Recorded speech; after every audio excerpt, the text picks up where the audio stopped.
Doug Harris, the Talhuilam, the Hualmoch Sne. And the Tsumin is Tamuch, Thukmin.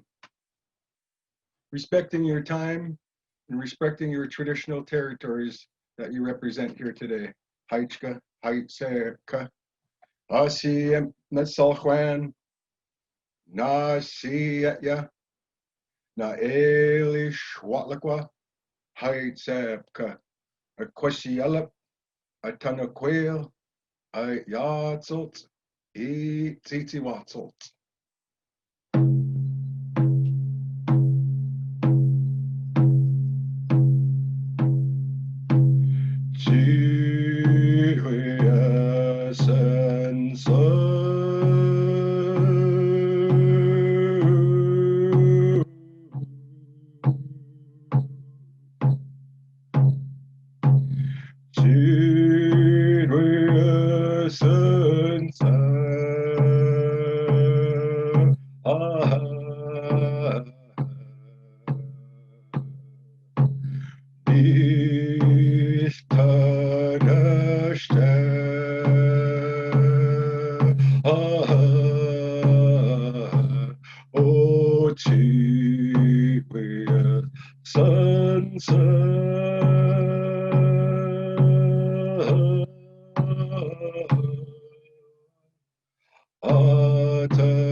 Siem a Tanaquil, Tehum, Thwimitol a Tanaquil, E Tamuk Squil, Startlam Step. Hi, Tabka. Back to you, Jeff. Hi, Thank you very much, Doug. Again, welcome everybody. As I said, this is one in the series of webinars that have been developed by the First Nations Housing and Infrastructure Council. And today's is called the Strategies Towards Good Governance. You'll be hearing in a few moments 3 perspectives on governance from 3 of our very distinguished panelists. We have Gary Merkel, whom many of you probably know from his work both around the province with the First Nations Housing and Infrastructure Council. He's been there from the beginning, and from his work and involvement on a variety of fronts at the community levels. We also have Sylvia Olson with us, Dr. Sylvia Olson. Sylvia is also one of the original founding people with respect to the First Nations Housing and Infrastructure Council. She'll be involved today in our presentation and helping to provide her insight and vast experience on that as well. And the third person who is our guest today is Dennis Sterrett. Dennis is Gitxsan from the far reaches, basically, of the province. He's a well-versed and experienced individual in both First Nations governance and municipal governance, and we hope to look to Dennis for his experience and his insight into how those two various organizations and various styles can work. Before we get too far along on this, and what I will do is I will introduce each of them individually, give you a bit of a bio, a bit more depth as to their background, and then we'll call on each of them to provide a presentation and a speech and their thoughts as we do all along. If you have questions, please use the Q&A section at the bottom of your screen. On the icons at the bottom. The Q&A is where we will take your questions, answer as many as we possibly can. I'll direct them to our 3 panelists. Anything that isn't able to be answered because of our time constraints, we will make sure that your questions do get answered. They will get posted to the website and the information will get back out to you. So please, I look forward to being able to ask your questions and pose your questions to our panelists today. And I know that they look forward to being engaged in a very meaningful conversation and discussion with you on what governance looks like as we move towards creating this new First Nations Authority on Housing and Infrastructure. Before we begin, a quick definition of what is governance and what is government. Governance, for me, is the process by which decisions are made and the process by which decisions are implemented. It is essentially the activities that are involved in governing through a framework of rules, laws, and policies. Government is the body that's responsible for the overall administration of the nation. Oftentimes we hear the terms governance and government interchanged and used as one means the other. But for us today, we're talking about governance, about the policies, about the process in how we determine how we move forward, as I said, in the creation of this new authority. Okay, with that, and we welcome your questions, as said, as we go along, and I will pose them as soon as possible to all of our speakers. Our first speaker today is Gary Merkel. As I mentioned at the start, many of you have met Gary either in his, through his various work at community levels or through his work with the First Nations Infrastructure Council. Gary is a member of the Tahltan Nation. He has served as a founding executive director. He was the original person from day one, taking on this executive director role. I'm acting in an interim capacity now. And Gary has moved over as our lead negotiator and is taking on the work of helping to negotiate the agreements that will hopefully follow in our work with Canada. Gary is involved and now serves, as I said, as the lead negotiator. And he is also involved in the transfer responsibilities and authorities for First Nations housing and infrastructure programs. So we'll be looking to Gary to help us to get to that point where we can formalize an agreement with Canada and create this new authority and transfer all of those. So Gary, I'm going to turn it over to you. Gary's going to talk to us tonight or today about the First Nations perspective on governance. Gary?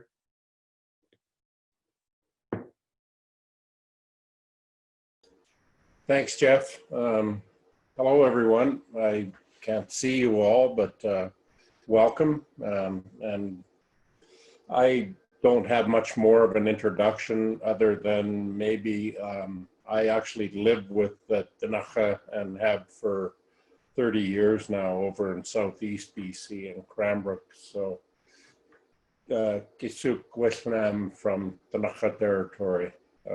Good day, good morning. So I'm going to share my screen with you. I'm just going to talk for a couple minutes here, and then we'll have lots of room for questions. So I'll be quick at this. What we are, and I'll speak from the lead negotiator perspective here around the government structure and governance of this institution. What we are actually looking at right now is we are negotiating the transfer of all of the authorities, the responsibilities, and the associated resources for federal housing and infrastructure programs and services currently delivered to BC First Nations. We are also on a parallel path working with the province to try to figure out how to harmonize delivery. The province may even become a delivery agent, or we may become a delivery agent and take over some of their programming. That will be determined as we unfold. Our primary target right now is federal programming and services. And this is often referred to as the care and control of housing and infrastructure. Perhaps I'll just mention right now that we are one of the first groups, we are the first group in Canada to look at this level of substantive transfer because of our experience in British Columbia of having built a number of these things already. The issue, it's got a lot of opportunity inside of that because we're helping to carve policy, we're helping to carve how the whole transfer of responsibilities to Indigenous institutions initiative will happen in Canada. But at the same time, we're also running into a lot of things where we're having to carve territory. I guess bottom line for all of you as you engage with us is don't be afraid to think big in the world of UNDRIP and DRIPA. Let's just pretend for a while that we're actually real governments and that we're actually taking over and building our government. And that's really what this is all about. So as we negotiate this new institution to take over this whole area of housing and infrastructure, we have a spectrum of options that we could actually look at. And this is a bit of the scope and spectrum that we speak about. And I'll talk about these just for a couple minutes and then I'll stop. starting on the left side, we could become basically a delivery agent for Canada for programs and services. Whatever we become, we are an alternate delivery mechanism. That's Canada's loose wording for this. Other than delivering it through one of their departments now, they're delivering it through, or Crown corporations are delivering it through an external body. And they have these arrangements in Canada with other governments at this time. So a delivery agent really, this is where you deliver whatever programs, services, using government's programs, service arrangements, policies, fixed budgets, overheads. You probably get some compensation either on a transaction basis or straight up to do this. A good example of this is insurance agents in British Columbia who act as basically delivery agents for ICBC. They can't change the rules, they can't change the system. They all are, they're all delivering that on behalf of. You got prescribed reporting. Frankly, you could run this kind of agency quite fine, or this kind of service with a management committee of some kind. Then as we move over, we start to look at maybe becoming a delegated authority for programs and services. What this means is that first off, you often have a contract or maybe a contribution agreement. Sometimes these are done over a fixed period, like maybe 10 years, or sometimes they're even done annually, but typically they would cover a period of time. The budgets are relatively fixed, but you can customize your delivery, but you have to adhere to the larger policy framework.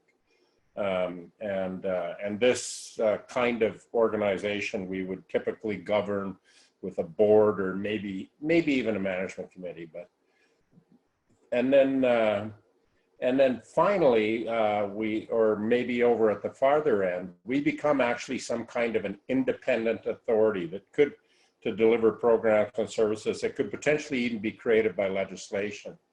Again, this could be through a time frame contribution agreement, or it could be, we could be a statutory fiscal agency. We're legislated for appropriations and we're involved in the whole budgeting process, just like a department would be. We can customize our delivery, we can customize our policy. We generally at that point have to be governed by some kind of board, and maybe even, well, we definitely would have to in any of these, but increasingly have to be grounded in our shareholders, the communities and community leadership. And lastly, last point I will make is that as you move from the left hand of this spectrum towards the right hand, your flexibility increases to do the things you want, your autonomy increases, your levels of responsibilities increases, but also your potential liabilities increase. I'll stop there. That's just food for thought on some of the larger scale governance instruments and government structures that we might use.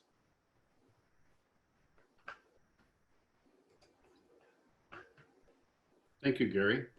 Gary gave us a bit of an overview, and we'll have more of a conversation added as to what the entity might look like and how it might fit and the relationships that we need to look at. We're going to move now to our next speaker, Dr. Sylvia Olson, who will hopefully be able to help connect the people to the governance piece and how governance intersects with service delivery and basically how people want the new authority to serve the people.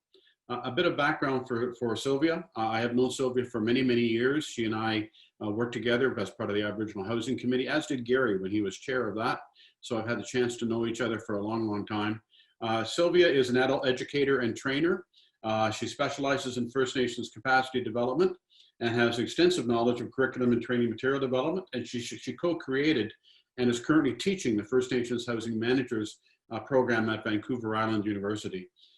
Sylvia is an experienced researcher. She holds a PhD in history that she created or completed in 2018. And her work focuses on government housing programs on reserve and their impacts on First Nations in Canada. Those of you who have attended the housing forums will have seen the material that Sylvia provided in the way of bookmarks and other things that show the history of housing on First Nations communities across Canada for the last 80 or 90 years. So with that, I'm going to turn it over to Sylvia Olson. Sylvia? Thanks, Jeff. I'll just add, like Gary did, that I am in the territory of the WSÁNEĆ people, just out of Victoria, BC. And I'm looking out my window at the Salish Sea. So for those of you around the province that hear the WSÁNEĆ people very concerned about the Salish Sea, it's because they are. This is their home as much as the land. So that's where I am. I'm a married in member of Tsartlip First Nation, and that was almost 50 years ago. So I've been at this for a really long time. I'm going to speak from the perspective of the engagement, that feedback that we've had from FNHIC. We have distilled out of that engagement ideas about governance. And I'm going to just report on what we've heard so far. We've had 3 phases of engagement, as you, a lot of you probably know. 2018 was phase 1, which was just the broad strokes. We went out with, here's what the government says it's doing, what do you think? That was the broad strokes of phase 1. Phase 2, we took some models out to First Nations to say, here's what we heard that you might want. And phase 3, which we are doing right now, is looking at special topics of how to build an authority. So we're drilling in, we're drilling down. Phase 1, it became very clear a couple of themes. And one is that First Nations people reported that they want accountability. And they don't want accountability just to, here we spent the money this way, here we have a clean audit. They want accountability to the First Nations people, to themselves. And they want accountability about outcomes, not just outputs. So the authority will have a whole different performance measure regime. The performance measures of the new authority will be, are people happy with the service? The performance measure will be, are we housed well? And does the housing and infrastructure fill our need? Which is quite a different level of accountability than just, did we get 140 houses built last year? So that is one measure that was feedback that was very clear. The other one that was very clear was about transparency. So we heard that people, of course, want the new authority to be transparent, and they want it to be accountable as well in terms of just what we have today, but they want more. And in terms of transparency, we heard that people will not be satisfied with just, here, this is what we're doing, which is the kind of transparency we have now, which you can go and read the reports. This is what we're doing. They want the kind of transparency that includes and involves them, that collaborates with them, so that they're actually part of it rather than just being reported to.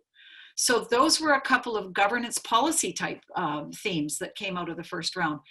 We took a lot of that feedback that we got in the first round, and we sat together with 45 First Nations experts and industry experts to say, what sort of models, governance models, can we draw from these reams and reams of feedback that we had got? And we came up with 3 governance models, they are looking at governance from the point of view of structure. We kind of got 3 different models emerged from our work together for 2 days. And we were looking at the lines of authority. One looks at top down, pretty much like what we have today. The second one looked at sort of center out, center administration fanning out, working with First Nations and First Nations organizations, them all working in kind of a lateral way with each other, the kind of structure that would end up in a strong First Nations housing and infrastructure sector. And the third one was distributed leadership, where there was regional pods. So here what we're looking at is the existing, very much like what we have now. Well, can we go to the, is this the existing or is the next one what we came up with? Okay, no, back up then, okay. So the existing is, as you see, it's a vertical relationship. Government to First Nations, all the relationships go up and down. So that's the first one. You'll see these on our website, so don't worry about it if we go through them quite quickly. So our first example was very much like that, as you can see. Centralized authority that basically operates in a vertical kind of structure. And you can see the yellow, that the urban would be isolated and have its own relationship with the top. So that was the first one. It looks very much like the one we just saw, which is our existing one. The second model that emerged, it might look confusing, it's not. It has a central authority. It has technical bodies, elected leadership bodies. These are ways for transparency. And you can see, as I just described, that the services will emanate out, but really it's all about building on First Nation strengths. The third example is the distributed leadership, and it will show up in a second. And it is pods of regional authorities. Regional administrations, as you can see. Not unlike the last one, but more regionally distributed. Real quick, we did an analysis. Most people like 2 and 3, not so many like 1. People like aspects of 2 and 3, and it provides lots of information for us to use to say, how do we put this together to really satisfy what people want?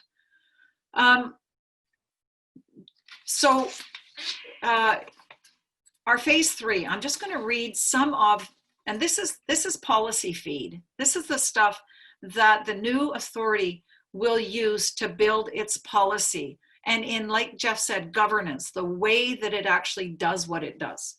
And I'm just going to run through some of the things, the highlights that we found. 1, the authority must not mirror the current system. People want better. The authority should provide services. This is real important and really repeated all the time. The freedom to create the sort of housing and infrastructure system they want, based on their particular needs, driven by their local circumstances. 2, that First Nations can see the new authority sharing their experiences around, not drawing from the outside, but sharing. And the authority could be a hub of information and services so that it can build a strong First Nations sector that isn't really depending on itself, but fans out all over the province. Services should include all the aspects of housing and infrastructure that other legitimate governments control. Not competitive, but collaborative, really, really strong. Equitable services. There should not be a hard separation between on and off reserve, and no gaps between the services. And very, very clear message, especially coming from leadership. We do not want a governing structure that we do not understand. It must be informed. We must be fully informed. Fully informed is a key policy issue. And real clear message, more clear recently than in the past. The new authority must not be just delivering programs. The authority is an important step in the movement toward decolonization and self-determination, and the participants insist that every aspect of the creation and operations of the new authority be based on collective First Nations knowledge. That's some of the policy feed that the feedback that we're having is giving to the new authority.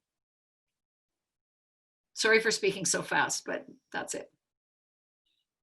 There will be an opportunity to come back to Sylvia with questions as people have them as we go along. Thank you, Sylvia.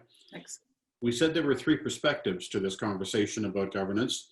The first one we heard from Gary as to what the new negotiation approach would be, the new discussion as to what the new entity would look like. Sylvia built on that, obviously, with this conversation she just had with us about how people have responded through the engagement process and what the models could look like based on that feedback.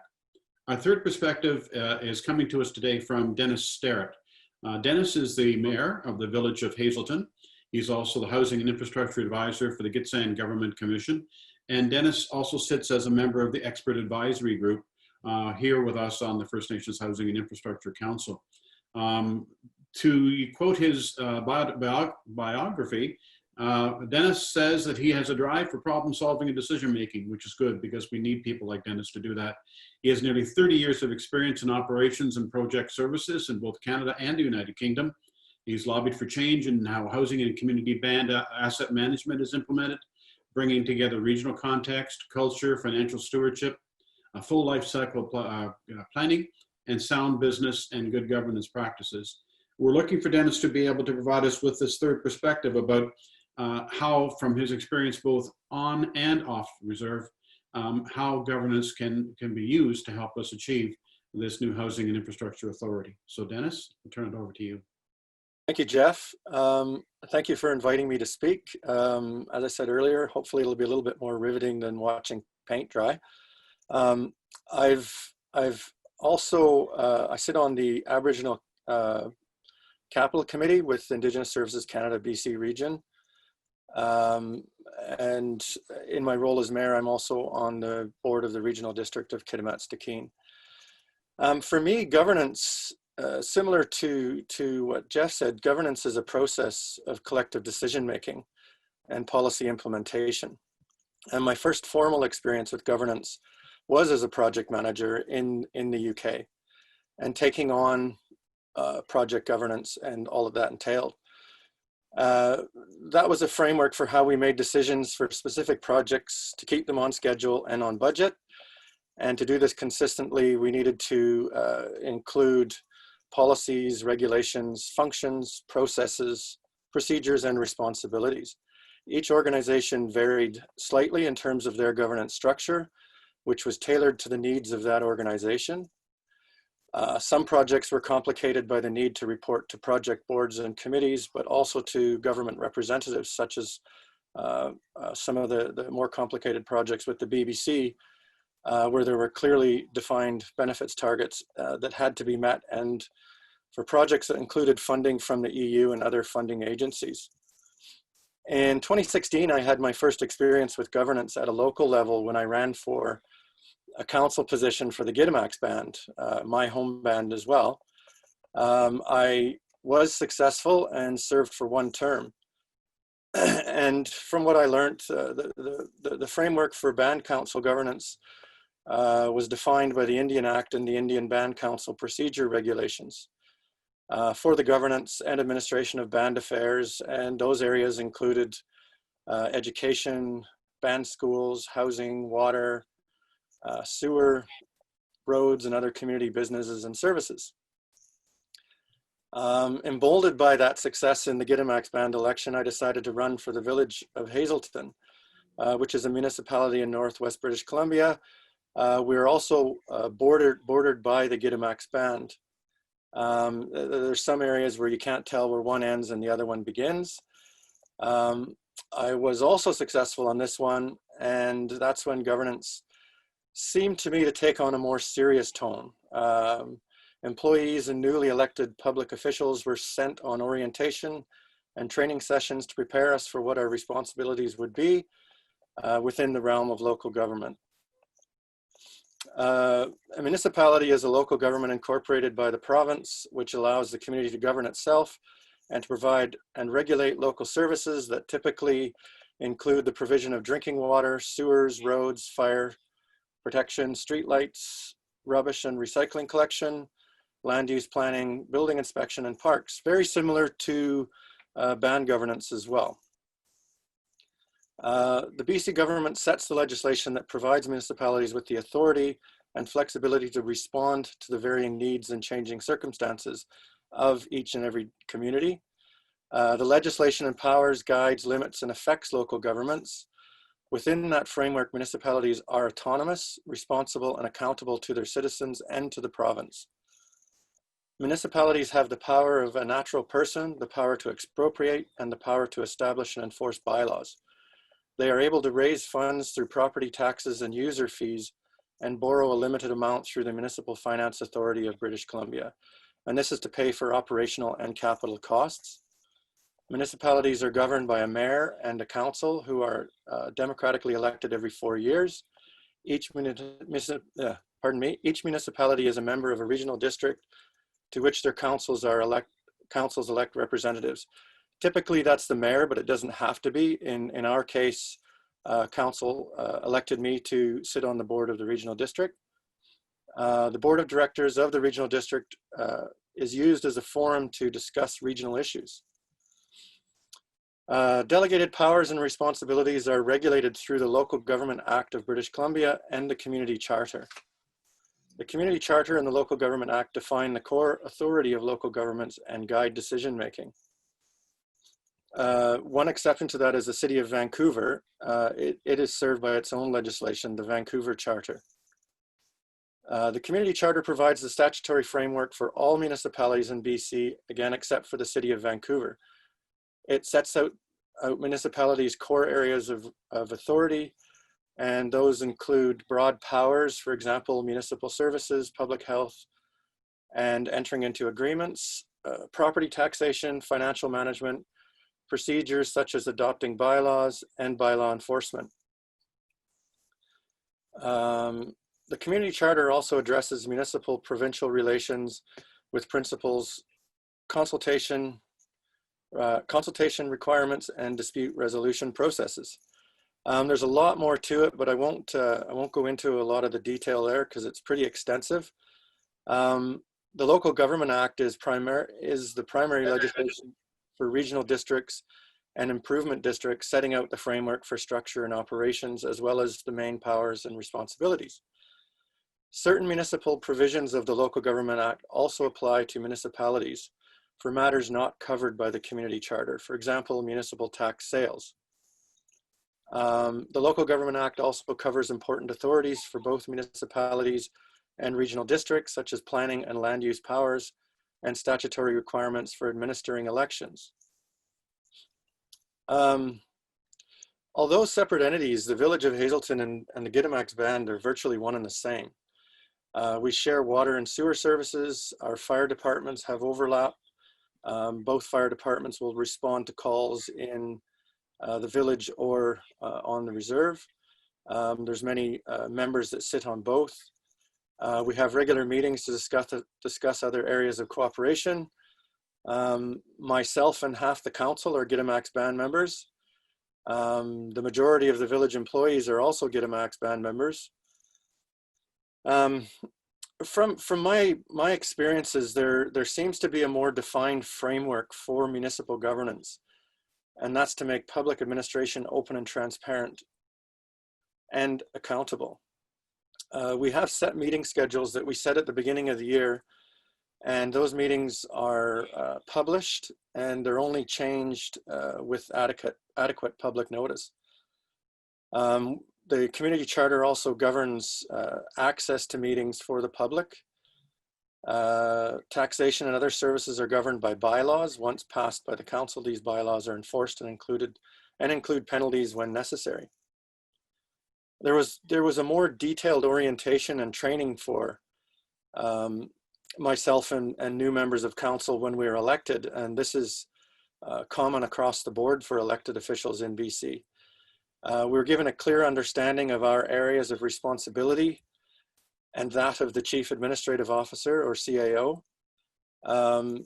It was made clear to us that there's consequences should we step out of line, and that can include dismissal. We can be removed from office by the province if we don't do things right. And these responsibilities were reiterated again when taking my seat on the board of the regional district. We were reminded that when at board meetings, we were representing the regional district, not our municipalities. There's continual education and learning processes. In my case, I'm reminded by the CAO if I overstep my responsibilities very clearly and succinctly. That's a luxury that I do have there as well, is a CAO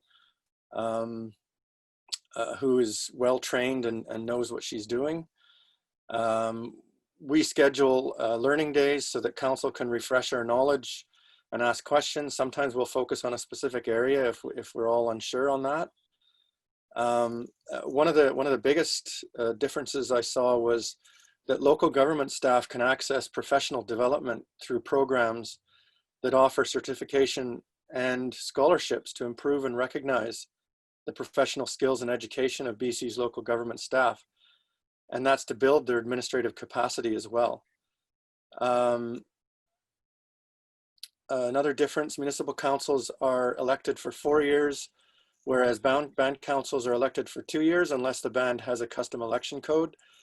That extra 2 years, I think, really gives you an extra amount of time to really get stuck into what is needed in the community. It allows you to do some long-term planning. That 2 years on band council went so fast. I barely got a chance to fully understand what the requirements of council were. I didn't really get a chance to get into the band governance regulations, and I think that would have been a lot more interesting. In my experience as well, the Indian Act seemed less involved, and without the support that is given to municipal government employees and elected officials. The Indian Band Council procedure regulations are quite detailed, but again, from my experience, little known or taught in a learning setting for newly elected officials. To me, this creates a disparity in administrative and governance capacity. Thanks, Jeff. Thank you very much, Dennis. We're going to move now to questions, and I have a couple that that have come to us from the people on the webinar, but I want to start, if I could, with this. I'm going to ask Sylvia first if you would take this, and then I'm going to come back to Dennis because of Dennis's experience both in First Nations communities and with municipalities. The question basically deals with the challenges and the opportunities that exist to create good governance for housing and infrastructure as we create the new authority. So Sylvia, based on the feedback that you've heard from people in the engagement sessions and based on your own involvement and contact as part of the growth and development of the Housing and Infrastructure Council, what do you see as the challenges and opportunities in good governance? Well, the challenge, to start with that, so I can end up with the opportunities. The challenge is what I mentioned around getting the leadership, just First Nations people, to know about the organization. And if the people don't know, then it's very hard to govern. So understanding, and chiefs were really, really forward speaking about this. We must educate the people because the residue from the Indian Act housing and infrastructure delivery is that it was all done by government. And in fact, as we take this over, as we become self-determined, we need to educate ourselves. So that's one of the challenges, just plain to get the word out. But beyond just getting the word out is getting an educated population so that they get it and then they're energized. Now the positive is that there are a lot of champions out in BC right now. They have been really active. Some of them are on site here, I am sure, because they will be at our feedback sessions, that want to see change. There has been a deliberate or identifiable shift even in the last 3 years from, oh, not sure this is going to work for us, are we ready, to, hey, it's time, self-determination, decolonization is on the table, and we're going to make this work. So I think one of the challenges is the opportunity, and I think Gary speaks to this. He says that the idea that First Nations can't do it has been long infiltrating this field, and that's shifting. We all know that the best way to do it is for First Nations to do it themselves. So I think as often is the case, that the challenge is also the opportunity. Thank you. I'm going to give Gary a chance to get involved in this conversation in a minute, but I want to come back to Dennis.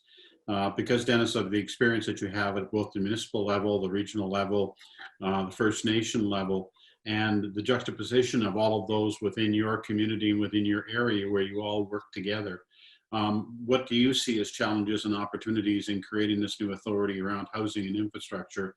What do you see as the challenges and opportunities that may be there, the things that we should know or could learn from with respect to your experience? I think you must be on mute, Dennis. There we go. You're still on mute, my friend. Yeah, sorry about that. Yeah, I think my direct experience is that,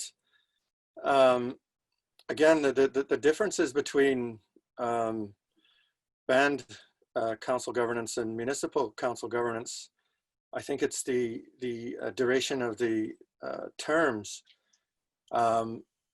It doesn't allow, with that 2 years, it doesn't allow you to get into some long-term planning. And for housing and infrastructure, I think it's necessary to develop and implement long-term strategies for housing and infrastructure. With the elections every 2 years, council can change, priorities can change. And that does make it difficult for that long-term planning. And I think the other challenge with housing and infrastructure services as they are now, there isn't one source of funding and support. It comes from various federal agencies. And I think under a new authority, that type of funding and support would be centralized, making it a little bit easier for First Nations to access that. There would be a standard set of access requirements rather than having different sets of requirements through different federal agencies as it is now. Opportunities for good governance. I think at the start we have this ability to, let's say, develop a version of the community charter so that all communities will have the same opportunities. The same equal opportunities and the same type of representation. And as we get buy-in from different band governments from all over the province, we'll have a shared vision for that success. Okay. Thank you, Dennis. Gary, I am going to give you a chance to answer this question as well, but I wanted to also add another one into the mix, so you can choose which way you want to respond as far as which one you go first with. There was a question posed on the Q&A section that asked about how we're going to deal with treaty-signed First Nations and how they will fit into the new authority. You were able to give a response to that individual. I'd appreciate it if you could share that with everybody so that we had a chance to get that opinion. It's also been asked at various times, not just for treaty-signed nations, but also those that are now into self-government and how the new framework, the new authority could assist and be part or deal with those particular First Nations. So however you want to choose to answer that. The other part of the question is what Sylvia alluded to, that Gary's already mentioned this comment about challenges and opportunities and some of the challenges that we face in creating good governance for the authority. I would appreciate getting your perspective on that as well.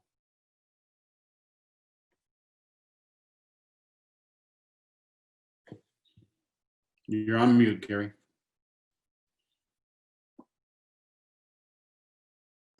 There we go. I'll start with the treaty block funded self-governing First Nations.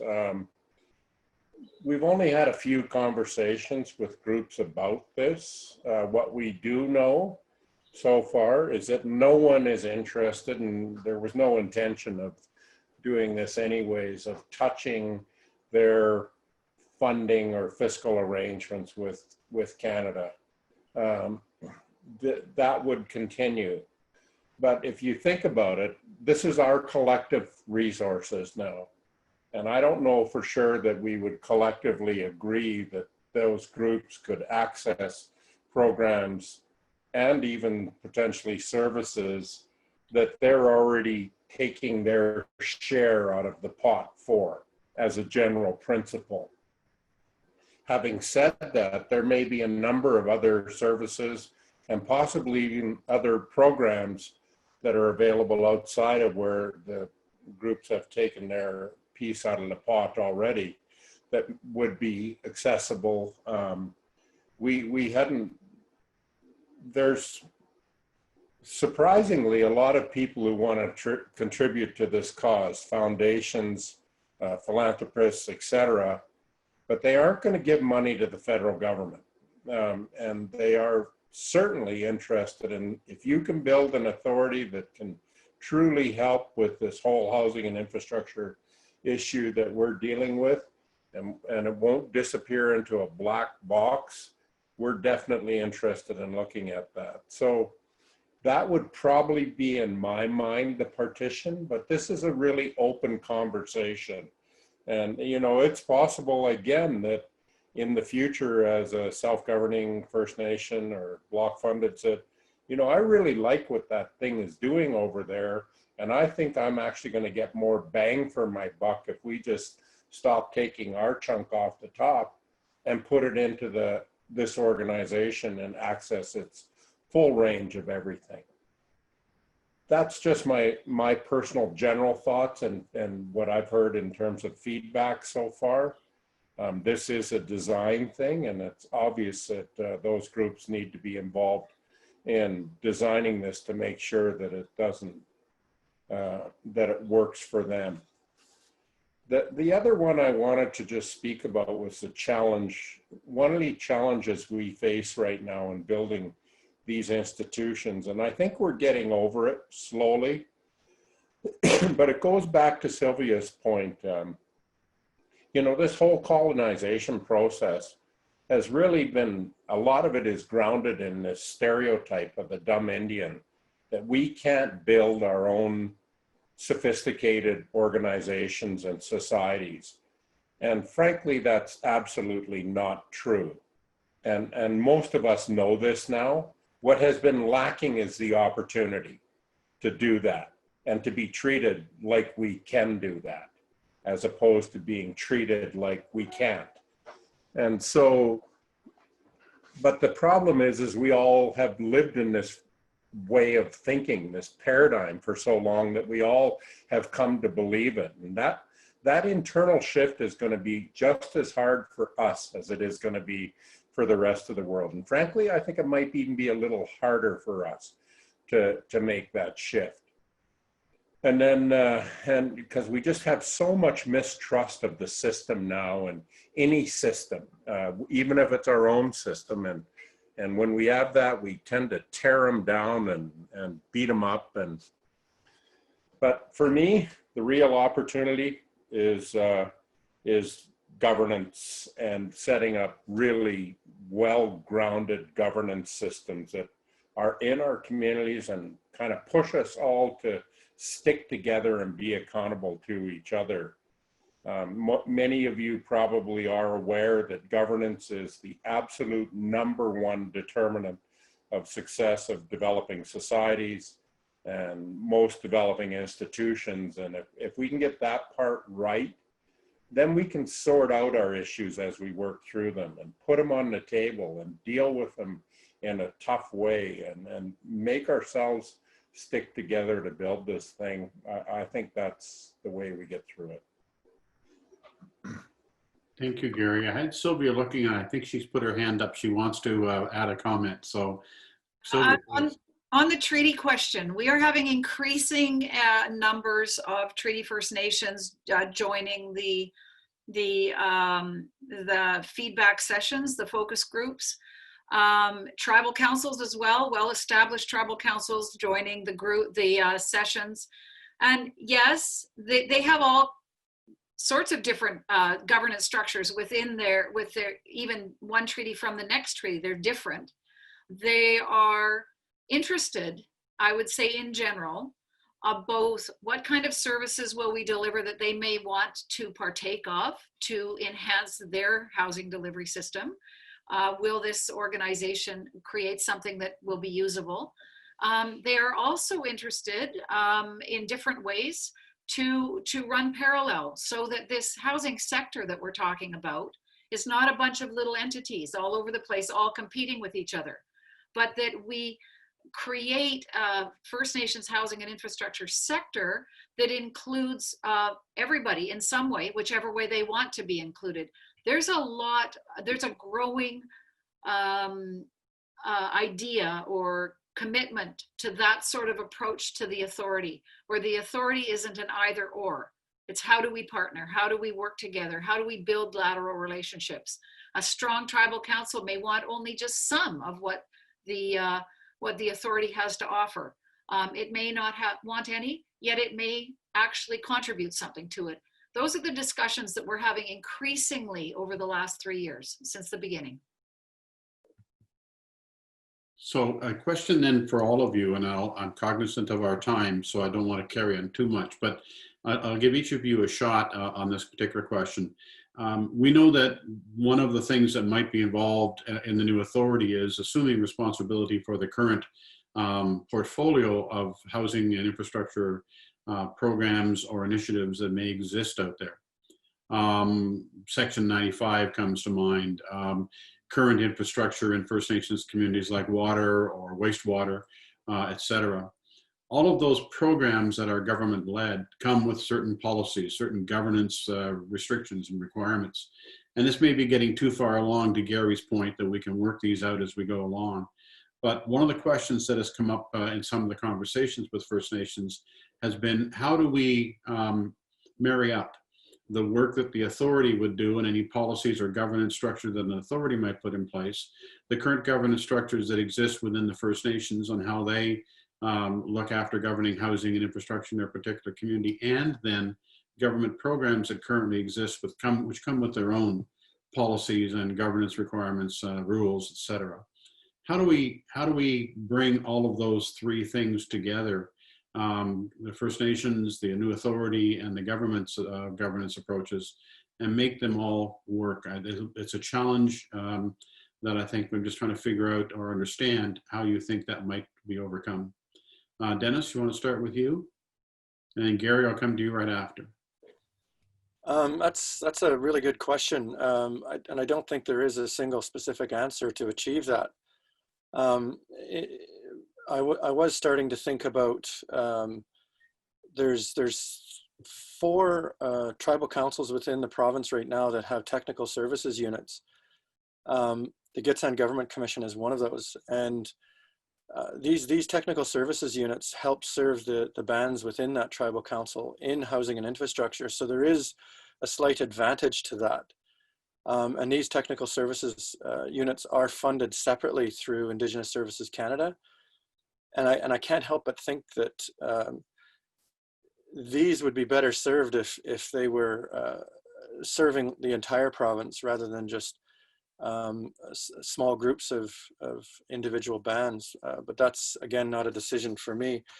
In order to try and bring all of those groups together, I think it's only going to be achieved by doing something like what Gary said earlier, is having everybody come together on the same page and having a good governance framework and structure in place that will include, what we transfer over, what needs to be looked at further. Again, asset management comes to mind. We need to look at what state the assets are in.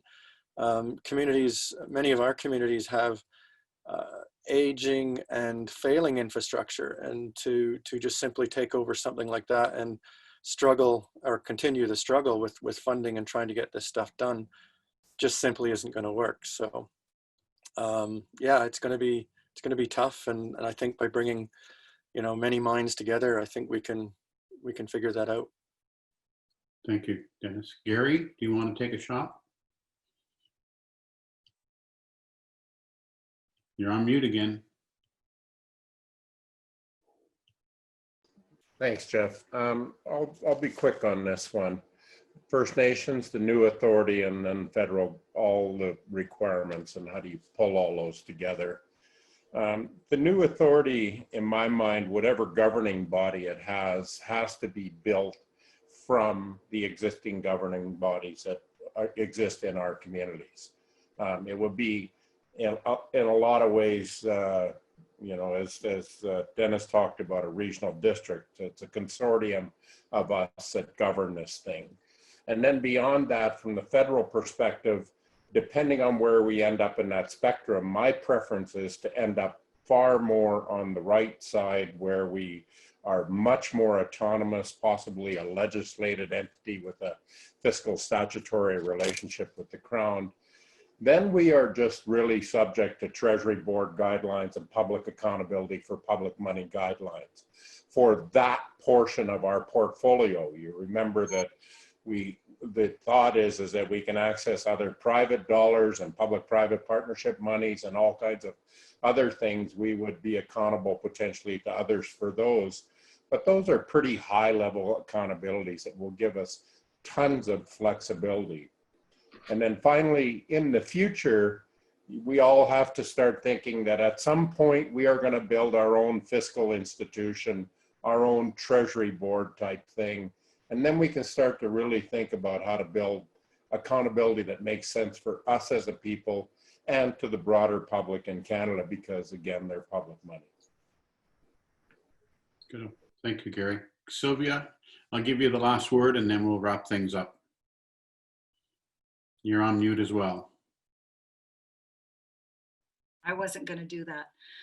From a housing perspective, I am absolutely certain that BC has a large cadre of housing people who can deal with the programs, who can rewrite the programs, revise the programs.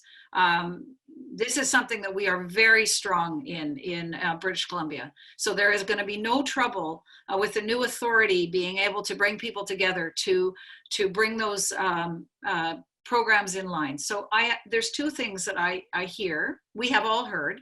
One is, don't throw everything up in the air and mess us up so that we are all confused in our delivery. Don't do it that way. We have to have some continuity. The other thing that says, which sounds contradictory, but is said in the same breath, don't give us your failed programs. We do not want your failed programs. So that's the job, that one of the challenges of the authority is to think of both of those things at the same time. I'm very optimistic on the housing side of things that First Nations in British Columbia are well positioned to deal with that. But one other thing that comes up for this, or how are we going to really actually do that? How are we going to do it within the budget that is there? How do we shift a disastrous history into a fantastic future? How do we do that on money that has never been sufficient up till now? And I was just reading Paul Martin's Kelowna Accord the other day, and his right-hand man has numbers of ideas of how to do this. And one of them that the government of Canada completely agreed with in the day was redress. So that is going to be one of the tools on the table. And our government has believed in it in the past, is that there should be redress for the last 80 years. And when we have some kind of accommodation for that, we'll be able to afford to put some of these awesome minds together to build a world-class Indigenous Housing and Infrastructure Authority. Thank you very much for that. I just got a late question and Gary is going to answer it, so I'm okay with that. And I apologize to anybody who has submitted a question that we haven't had a chance to answer yet. I am cognizant of time. We're just over the hour and we had promised not to keep everybody too long. The first thing I wanted to do is thank our three speakers today, Sylvia, Gary, and Dennis. I believe your insight and your experience helped to shed some light on how we can look at governance in the new authority and the things that we need to keep in mind. So thank you very much for being part of this, this conversation today. I also want to thank all of the people who are participating and who have joined us today.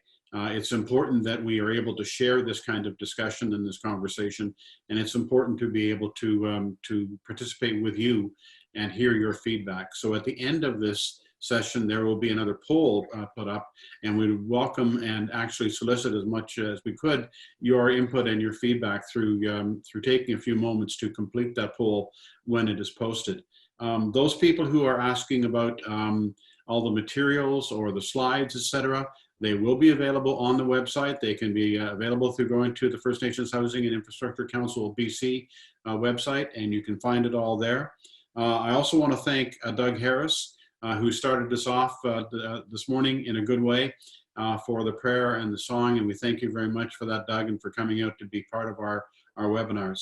I just want to let everybody know that there will be engagement sessions planned over the next little while. With our regional engagement coordinators. You can find out the dates for these engagement sessions by also going to our website, or you may be contacted directly by our regional engagement coordinators to participate. And we would encourage you to participate at those events. They're a smaller event and a chance for you to have your voice heard and for us to get your insight and your perspective. The next webinar is November 12th. It'll be titled Creating a First Nation-Led Authority. We would very much like you to be part of that conversation as we talk about what the new authority could look like and what we need to do as we create it, but also to get your feedback and insight as part of that conversation. So mark November 12th in your calendar, and we look forward to seeing you then. Until then, miigwech, thank you very much, and I appreciate you being part of today's conversation, and we hope to see you again in the future. Stay well, please. We'll talk to you again. Bye for now.